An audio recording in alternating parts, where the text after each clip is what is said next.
하나님께서 우리를 얼마나 사랑하셨느냐. 그거 피의 사랑으로 해요. 피의 사랑이다. 그렇게 하죠. 피를 흘리셔서 우리를 그냥 사랑을 할 수도 있죠. 그러나 피를 흘리신 사랑, 피의 사랑이 가장 진하지요. 약속도 피의 약속이 가장 진합니다. 부모 사랑이 왜 중하냐?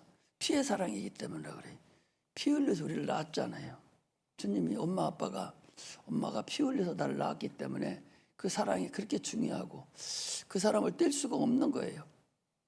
마찬가지로 하나님께서도 예수를 이 땅에 보내셔서 그가 십자가 못 박혀 죽음으로 인해서 우리를 사랑하신 거예요. 우리를 마귀의 손아귀에서 우리를 풀어내버린 거예요.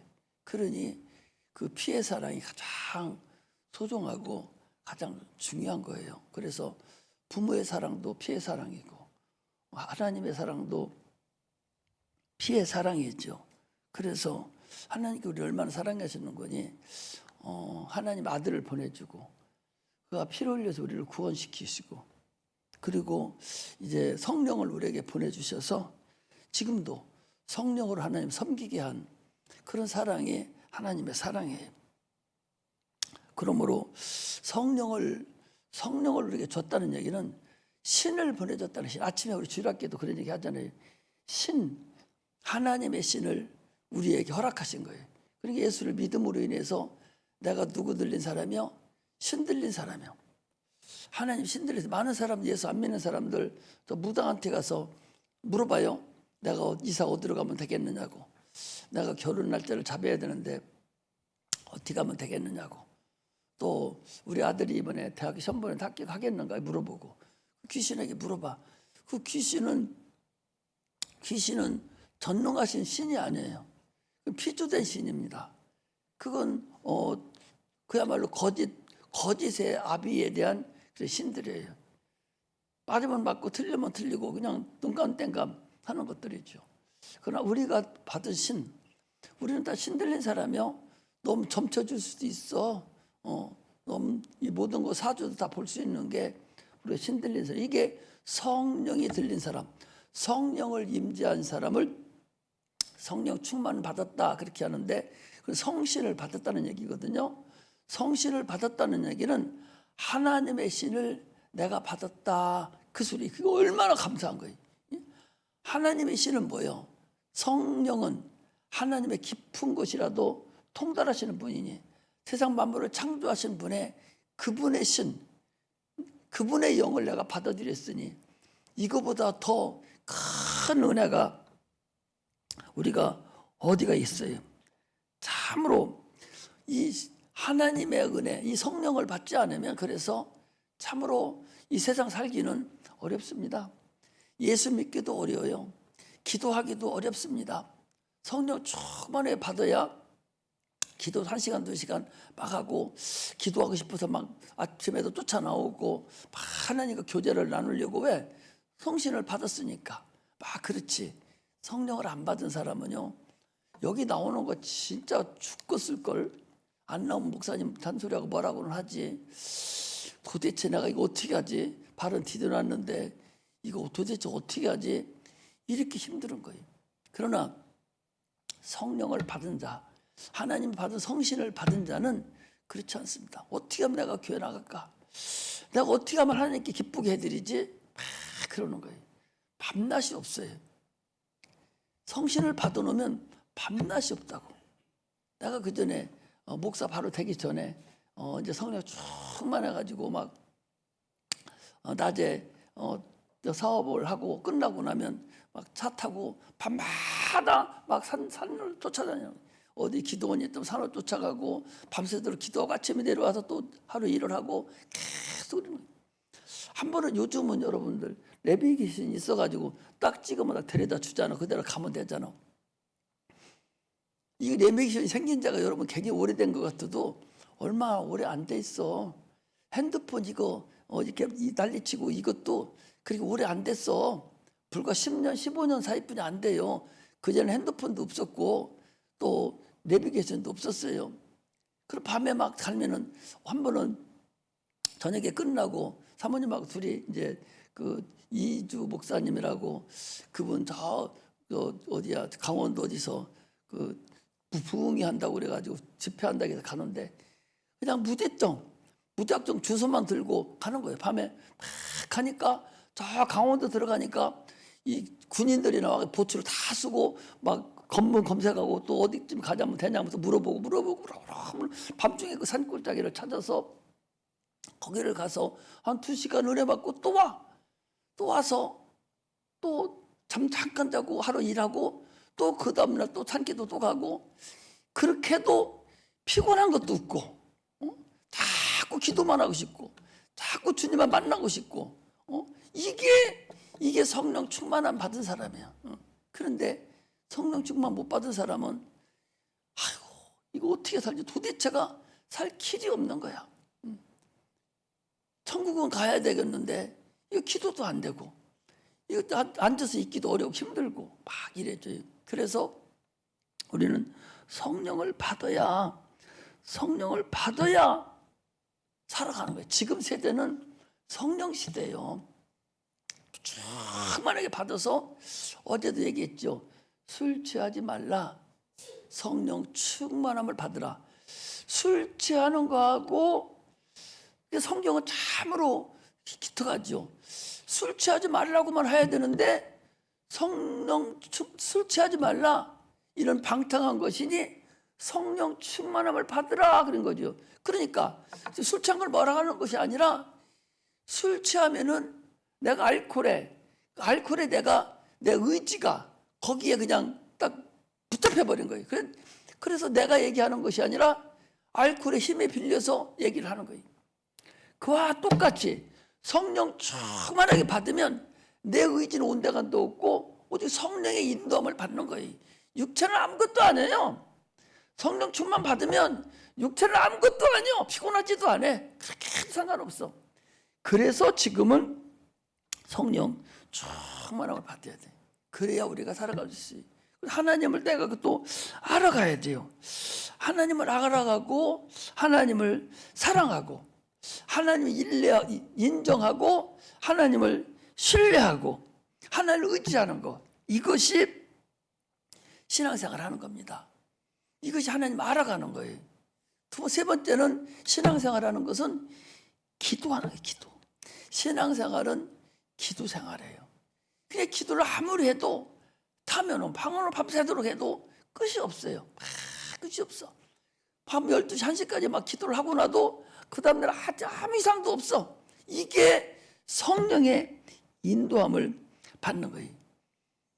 기도하는 것은 여러분, 오늘도 그랬잖아요. 너는 네가 나를 찾고 찾으면 내가 만나리라. 너희가 전심으로 나를 찾고 찾으면 내가 만나리라. 나 여호와가 말하노라. 내가 너에게 만나지겠고 너희를 포로된 중에서 다시 돌아오게 했다. 너희들 어려운 거 저주받은 곳에서 해결해버리고 내가 너희들에게 다시 돌아오겠다. 에레미야 33장 3절에 보니까 너는 내게 부르짖으라.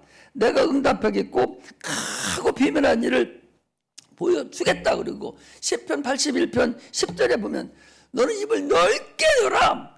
조금 하지 마라. 기도를 조금만 고기만 이렇게 하지 말고 크게 하라는 얘기는 막 소리 질러서 하라는 것도 물론 되지만은 넓게 열으라는 것은 무엇든지 다 기도하라는 거예요.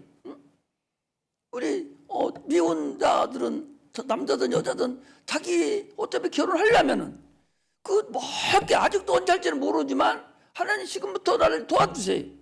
내가 나에게 결혼한다면 참으로 믿음 있고 참으로 쓸만한 사람 지금부터 예비해 주셨다가 때가 되면 나를 인도해 주세요. 이렇게 기도해놔야 하나님 언젠가는 그 기도가 응답받는 것이지 자기 마음대로 아무나 붙잡고 결혼했다가는 큰 코 다친다 그 소리. 자기 생각과 자기 방법으로 결혼하다가는 지금 우리나라 이혼율이 적어도 지금 70% 80% 간다 하니까 대부분의 국민들이 결혼하면 다 한 번씩 이혼하는 거예요. 그러면 거기서 나온 그 자녀들은 어떻게 하냔 말이에요. 자녀들은 어떻게 할 거냐 말이에요. 실컷 좋아서 놔놓고서는 내박치해버리고 새로 나온 남자하고 또 좋아서 살다가 거기서 싫으면 또 내박쳐버리고, 이게 지금 우리나라가 아주 제약의 길로 가는 그 지름길입니다. 아주 최고의, 세상에서 이 지구상 전체에서 이혼율이 최고 높은 나라가 우리 한국이야. 내가 이혼을 좀 얘기하려고 하는 것이 아니었는데, 이렇게 성령 충만하지 아니하고 자기 입맛대로 육체만 따라서 결혼하다 보면은 그런 일이 나타난다고 소리. 여자들은 얼굴만 번드름하고 좀 어떻게 말이나 잘하고 또 이렇게 한 것 같으면은 금방 혹해가지고 몸 다 줘버리고, 그거 살아보니까 도둑놈이야. 쓸만한 것은 좀 나삿받은 것 같고 또 현찮은데 그런 것은 눈에 안 보여. 이래가지고 참으로 인생을 망쳐버리는 그런 자들이 많아요. 우리나라는 동방예의지국이라고 아주 예절 바르고 최고지 않습니까? 그런 나라가 전 세계에서 1등, 1등이 뭐면 좋겠어? 1등 이혼율, 1등이 두 개, 1등 또 하나. 1등이 뭔 줄 알아? 애 안 낳는 거. 응? 인구 감소가 1등이에요. 그러니까 1등이 두 개예요. 이 1등이 뭐냐? 이게 나라 망하는 1등이야. 하나님도 가장 싫어하는 1등이야. 결혼해서 애 안 낳고, 아예 결혼 자체도 안 해버리고, 결혼해서는 또 이혼하고. 이게 지금 나라가 어떻게 될지 모르겠어. 나야 뭐 내가 달살이에 10년 살으니까 내가 뭐 그냥저냥 하지만, 그러나 우리 후손들이 어떻게 할까 생각해서 참 그걸 놓고 기도를 해요. 참으로 지금 안타깝기가 짝이 없어요. 이것은 하나님의 뜻대로 내가 살지 못하기 때문에 그런 거예요. 하나님의 뜻대로 산다면 절대 그렇지 않습니다. 기도해야 돼요. 그래서 어떤 사람은 천사하고 씨름했어요. 아니 응답 안 해주면 그게 얼마나 대단한 거 봐봐. 자, 우리가 기도하면 내가 항상 얘기했죠. 기도하면 천사가 우리를 도와줘, 우리 기도를 왔다 갔다 가지고 다닌다 그런 거 아니에요? 그런데 야곱이라는 사람은 실질적으로 나타난 거예요. 기도하는 천사가 응답을 안 해주는 거예요. 안 해주니까 붙들어 버렸어. 못 가. 응답해주고 가라고. 천사가 응답해놓고 그 응답을 가지고 오는데 응답을 안 해주니까 못 간다는 거 아니오. 당신이 나 기도 안 해주면, 내 응답 안 해주면 넌 당신은 못 가. 못 간다는 거 아니에요. 결국 누가 이겼어? 야곱이 이겼어요. 결국 이스라엘이라는 이름을 줬다니까. 이게 기도하면 천사가 직접 응답 가지고, 하나님 응답 가지고 왔다 갔다 한다는 것이 증거가 거기 나와 있잖아요, 창세기에. 그런데도 여러분 기도해야 된다고 해도 구약만 그럽니까? 신약은 더해요. 지금도 눈에 안 보여서 그러지, 기도하면 천사가 직접 왔다 갔다 한다는 것을 분명히 얘기했는데, 기도 안 하니까 나에게 천사도 없을 뿐만 아니라 세상 생각만 하고 말아버리는 거예요. 그래서 기도는 하나님과 교제를 나눈 것이고, 이게 신앙생활의 근본이에요. 우리의 신앙은 결국은 하나님과 나하고의 관계, 1대1의 관계인데, 그것은 기도로서 하나님과 나하고 같이 매칭이 되는 거예요. 그것이 기본이지, 그거 하지 않으면 소용없어요. 참으로 우리는 이 신앙을 제대로 알지 않으면 이거 안 돼. 하나님하고 나와의 관계는 돈의 관계가 아니에요. 부모와의 관계도 돈의 관계가 아니에요.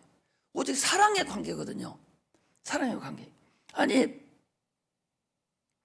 예수님께서 이 땅에 오셔서 이제 그 가버나움 그 성에 이렇게 들어가는, 가버나움 성에 있는 가버나움이라는 성의 그 이름인데, 가버나움이라는 성에 들어가는데, 그래서 그 나움이라는 선지자가 있어요.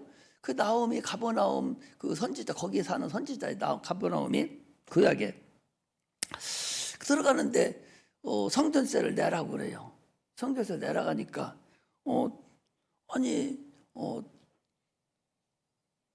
아버지가 임금인데 아들이 세금을 내야 되냐, 그렇게 예수님이 물어봐요. 아니 아버지가 임금이면 이 나라가 아버지 건데, 그러면 그 자녀도 그 아버지 거니까 자기 건데 성전세를 내야 될 필요가 없는데 지금 내라고 지금 그러거든요. 이처럼 하나님과 나하고는 이 세금의 관계, 돈의 관계가 아니라 사랑의 관계라는 거예요. 그래서 사랑은 허다한 죄를 덮느니라 라고 우리에게 말씀하셨듯이, 하나님은 우리 사랑의 관계로 있어 사랑을 우리에게 주셔서 우리가 하나님의 사랑 안에 들어갈 때만 하나님 역사를 하셔요. 바다가 온 강의 모든 그 물을 다 덮듯이 우리는 하나님 우리를 사랑으로 다 덮어주셨어요. 그렇다면 우리는 하나님의 사랑에 탐복을 하고 날마다 하나님과 교제를 나누고 기도해야 돼요. 여러분들 기도하지 않으면 헛거요. 결국 내가 나중에 얘기하지만 계속적으로 같은 얘기 하는 것 같지만 기도하라고 하는데 짠돌이 같이 기도하라고 하면 그 뭐 자기 거 무슨 큰 거 뺏기는 줄 알고, 자기 손해 보는 줄 알고 아주 오기 배착으로 기도 안 하는데, 그거같이 어리석은 사람 없어요. 나중에 봐봐요. 기도하는 사람하고 기도 안 하는 사람하고 어떤 차이가 어떻게 나는가 나는 알아요. 내가 얘기해 주고 싶어도 못합니다. 네가 지금은 그렇게 하는 것 같아도 너는 바보 같다고 내가 분명히 얘기해 주고 싶은데도 상처받을까 봐서 못해줘. 참으로 어리석은 자들이 되지 말고 자꾸 기도하고 하나님 만나고 막 기도가 부자여야 돼. 기도 부자가 돼야 돼. 자꾸 기도하고, 그래서 하나님과 자꾸 교제를 해서 하나님 음성 듣고 얼마나 좋아요. 얼마나 당당해져. 세상 사람 음성들보다 하나님 음성 듣는 것이 얼마나 당당하냐고. 오늘 여기 에레미야 29장은 이스라엘 백성들에게 너희들이 이제 70년이 차면 너희들이 이제 바벨론으로 나올 텐데 늘 기도하라고. 늘 기도하. 그럼 너희들이 전심으로 찾고 찾으면 내가 늘 만나주겠다고 막 기도하라는 거예요. 그래서 때만 되면 막 기도하고 교회 와서 기도해야 돼요. 여러분 집에서 혼자 예배드리고 TV 보고 있는 사람들, 그 사람들은 교회라 가지 않아요. 하나님은 교회의 몸이지 그 사람들은 몸이 아니에요. 교회는 여기 와서 공동체를 이룬 자 한 사람 한 사람 세포가 그게 교회예요. 집에서 예배드리고 있는 사람들, 그 사람은 교회라 가지 않습니다. 떨어져 나간 거예요. 그러므로 여러분들 교회 와서 이 교회라는 존재가, 여기라는 존재가 있다는 것이 참으로 감사해야 돼. 그래서 교회를 사랑할 줄 알아야. 왜? 교회는 하나님 몸이니까 막 사랑할 줄 알아야 되고 부하게 되게 만들어야 되고, 교회 일하는 데는 내가 다함이 없어야 돼. 내 몸이라도 달라면 줄 수 있어야 돼. 조금도 인색하지 말고 내 몸이 부서지라고 교회를 위해서 충성 봉사하면 하나님이 나머지 일은 해결해 주셔요. 교회 일에 참으로 인색한 그런 자가 되면 안 됩니다. 보면 벌써 따갈 수가 있어요. 교회를 위해서 나는 다 놓을 수 있습니다. 나의 모든 거 놓을 수 있습니다. 나는 그런 자가 돼야 돼. 그런 사람이 될 때 하나님께서 역사하셔요. 가장 좋은 것으로 하나님께 드릴 수 있는 자야 돼. 내가 내 재산 1호를 내가 하나님께 드릴 수 있고 2호도 드릴 수 있는 그런 자가 돼야 되지. 그런 거 다 아껴놓고 겉으로만 와서 끄떡끄떡 하는 사람은 하나님이 다 알아. 그러므로 사랑을 받은 만큼 기도하면 하나님이 그대로 다 인도해 준다는 그런 근본된 마음으로 하나님께 충성을 다하는 그런 믿음의 자녀들이 되시기를 주의 이름으로 축복합니다. 할렐루야. 기도하겠습니다.